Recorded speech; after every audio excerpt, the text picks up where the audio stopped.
tegur dengan calon BN sebab sekitar kita pergi kempen semua orang punya aduan adalah jalan sehala tu. Di Pekan Tapah. Pekan Tapah. Orang keep on complain tentang ada jalan Pekan Tapah tu sangat menyusahkan mereka dan mereka mintalah siapa-siapa yang jadi wakil rakyat ni tolong selesaikan isu ni. Ini isu major mereka dan kita beritahulah yang BN ni dalam kerajaan sekarang patut mereka selesaikan isu ni.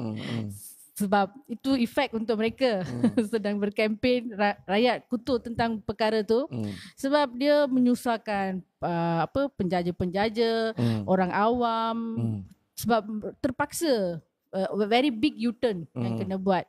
Di mana-mana pergi pun orang mengeluh tentang isu ni. Sebenarnya media banyak pick up lah. Saya tengok ada video-video daripada Malaysia Gazette, gambar-gambar dan sebagainya. Tengok bagaimana pertemuan dua jentera kempen, dua calon pagi tadi di Pasar Sehari Tapah, tetapi menjadi satu pertemuan yang mesra, yang tidak ada perbalahan. Sebenarnya itulah level politik kita.